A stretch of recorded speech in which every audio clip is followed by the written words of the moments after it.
반갑습니다, 여러분. 우리 6월 9일 금요일 새벽기도 하나님 앞에 나아가길 원합니다. 로마서 7장 14절 25절 말씀을 가지고 죄의 법을 섬기노라라는 제목으로 말씀 나누길 원합니다. 하나님의 율법을 통해서 우리가 죄를 깨닫게 되었다라고 7장 초반부에 얘기하고 있습니다. 또 하나님의 법을 깨닫는 그 은혜를 허락하셨지만 우리는 결코 그 모든 율법으로부터 온전하게 우리의 삶을, 우리의 상황을, 우리 인생을 지킬 수 없다라고 말씀하고 있지요. 율법에 있어서 완전한 사람은 없기 때문입니다. 그것은 자명한 사실입니다. 그 안에 갇혀 우리는 그 속에 거하는 우를 범하면 안 된다는 것입니다. 바리새인들의 삶이 그렇지 않았습니까? 그 율법에 갇혀서 모든 것들을 율법의 잣대로 해석하고 판단하고 사람들을 정죄하기 시작하였죠. 또 자신의 모든 삶의 기준을 율법에 맞춰 살아가는 그 삶을 살았습니다. 율법에 의해서 판단하고 행동하며 그렇게 살아가는 삶은 결국 생명을 잃어버린 죄의 법 아래 살아가는 삶임을 기억해야 합니다.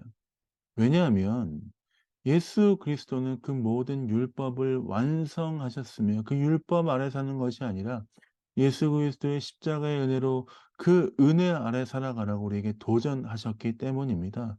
이제 더 이상 우리는 율법에 갇혀서 율법 안에 있는 것이 아니라 그 모든 율법을 완성하시며 우리에게 새로운 생명과 은혜를 주신 예수 그리스도를 붙잡아 그 율법의 한계, 육신의 한계를 뛰어넘어 하나님의 은혜 앞에 나아가야 하기 때문입니다. 사실 그 율법을 뛰어넘어 예수 그리스도를 의지함으로 살아가는 삶은 쉬운 일이 아닙니다. 왜 그렇습니까? 예수 그리스도의 십자가의 은혜로 구원받고 주의 장인으로 칭함을 받고 구원을 약속받고 그 은혜 가운데 나아갔지만 우리의 지금 현재의 삶은 완전히 변화되지 않았기 때문입니다. 하나님의 은혜를 깨닫고 구원받았음을 얻는 우리의 인생은 하나님의 나라가 이르기까지 점차 성화되어 가는 과정을 겪고 있습니다.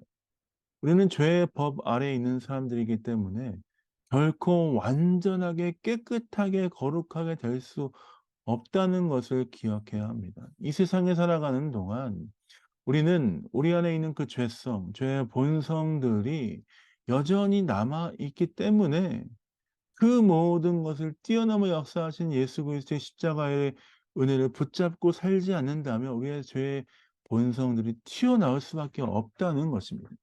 하나님의 은혜로 구원을 받았지만 우리 육신은 여전히 한계가 있지요. 그러나 언제 이 모든 것들이 완성됩니까? 주님의 나라에 우리가 가게 될 때 하나님을 얼굴과 얼굴로 보게 되고 주님과 영원히 함께 다스릴 그 나라에서 주님을 만날 그 천국에서 우리는 완전히 영화롭게 될 것입니다. 그때까지 천국에 가기 전까지 우리는 지금 매일의 삶을 성화의 단계를 거쳐가고 있는 것입니다. 그렇기 때문에 우리는 때마다 22 절과 23 절, 24 절에 있는 고민을 할 수밖에 없습니다.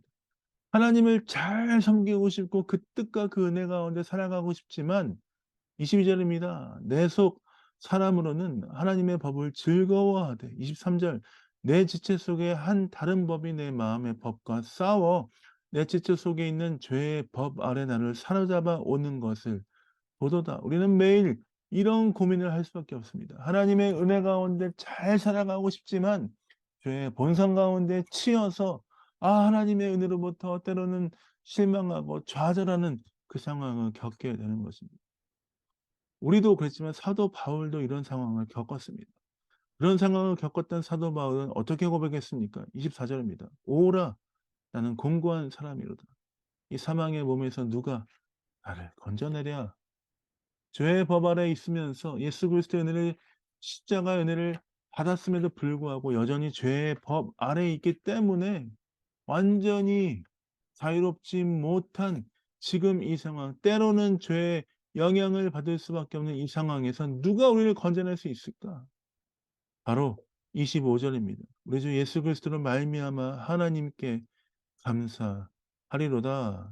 그러자 내 자신의 마음으로는 하나님의 법을, 육신으로는 죄의 법을 섬기노라.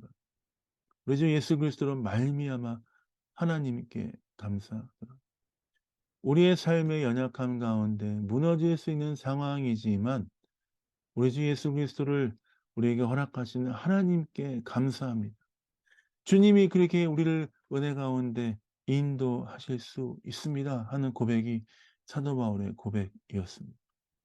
그래서 우리는 매 순간 좌절을 겪지만, 24절처럼 좌절을 겪지만 우리 주 예수 그리스도를 우리에게 보내신 하나님의 사랑이 있음을 기억하며 승리할 수 있는 것입니다.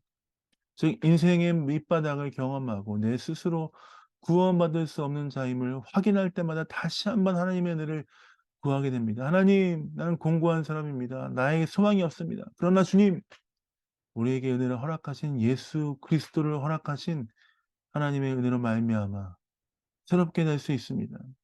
그 은혜를 붙잡습니다. 공고한 자입니다. 예수 그리스도의 은혜가 필요합니다 하는 고백이 우리 매일의 삶의 고백이 되어야 할 줄 믿습니다. 인생의 밑바닥을 경험하며 죄의 그 악함을 경험하며 다시 한번 하나님의 은혜를 찾게 되는 우리의 삶, 하나님의 은혜가 없으면 살아갈 수 없는 그 삶, 우리의 삶이 바로 은혜의 여정인 줄 믿습니다. 오늘도 하나님께서 우리를 그 은혜의 여정에 초청하십니다.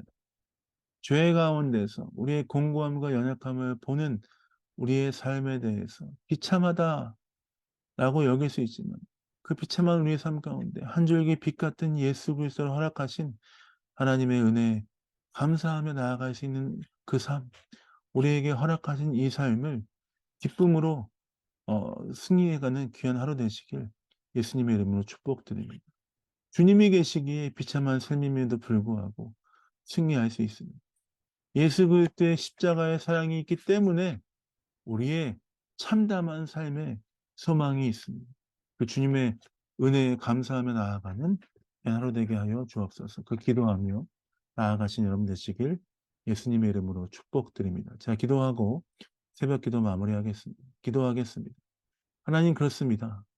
주님이 계시기에 경고 주님이 계시기에 연약하고 부족한 우리의 삶이 새롭게 될 수 있는 줄 믿습니다. 주님이 계시기에 절망적인 우리의 삶이 소망이 되는 줄 믿습니다. 그 주님을 기대하고 바라보며 승리하는 귀한 삶 되게 하여 주옵소서.